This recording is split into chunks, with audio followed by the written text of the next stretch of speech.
আল্লাহ তাআলার ঘোষণা হলো, যখন সত্য এসে যায় বাতিল দৌড়ায়। বাতিল হয়েছে সবচাইতে দুর্বল। এই ঘোষণাটা আল্লাহ তাআলা দিয়েছেন। বাতিল শক্তি এই দেশে এই 15.5 বছর চাপিয়ে বসেছিল, বাংলাদেশের সকল মানুষকে জিম্মি করেছিল, দাসে পরিণত করেছিল।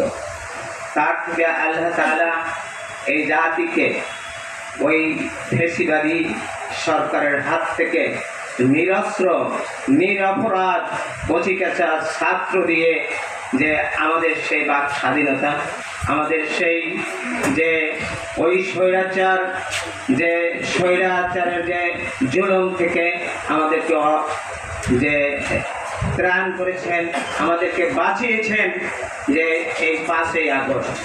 এই জন্য আমি সর্বপ্রথম এই 5ই আগস্টে, জুলাই 15 তারিখ থেকে 5ই আগস্ট পর্যন্ত যে সমস্ত কচিকাঁচা নিরস্ত্র ছেলে মেয়ে প্রাণ হারিয়েছে, আল্লাহ তাআলা যেন ওদেরকে সর্বোচ্চ মাকান জান্নাতুল ফেরদাউস দান করুন।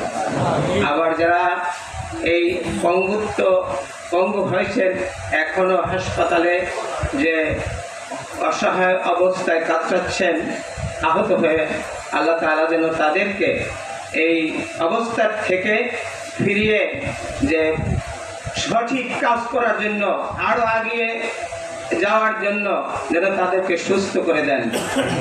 সম্মানিত ভাইগণ, আমি আর কথা দীর্ঘায়িত করব না। এই যেই মাত্র কয়েকদিন হয়, এই 2 বছর এখনো হয় নাই, এরা এই ডেভেলপমেন্ট ফাউন্ডেশনটা গঠন করেছেন। ইতিমধ্যে ঠিকই এরা কাজিরহাটের আসলে উন্নয়নের চেয়েছিলেন, যে উন্নয়নের জন্য যে কাজিরহাটে কি করেছিলেন, যে আমাদের প্রোগ্রামের জন্য একটা হ্যান্ডমাইক দিয়েছিলেন এবং আমাদেরকে বই পুস্তক সকল দিক দিয়ে সহযোগিতা করেছেন। এবং আরও একটা জিনিস, আমি বয়স্ক শিক্ষার জন্য আমি যে ব্যবস্থা নিয়েছি, এরা আমার সেই কাজে অংশগ্রহণ করতেছেন। এজন্য আমি বলবো, এই কাজিরহাট এই ডেভেলপমেন্ট ফাউন্ডেশন হিসাবে আমি দেখছি এদের সেই উদার মন নিয়ে কাজিরহাটকে সত্যিকারের এই ডেভেলপ করার জন্য কাজ করে যাচ্ছে।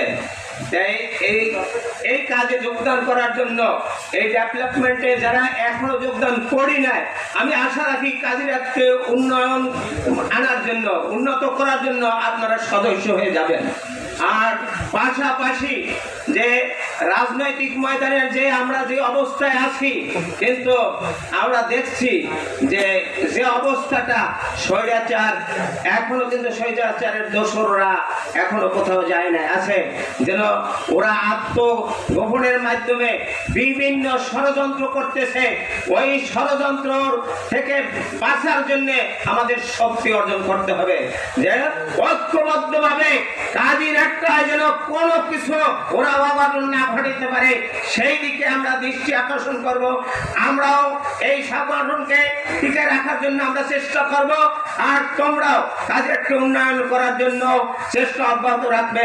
আল্লাহ তাআলা যেন আমাদেরকে চেষ্টা অব্যাহত রাখার মতো তৌফিক দান করেন। আমিন। আমা তৌফিক ইল্লা বিল্লাহ।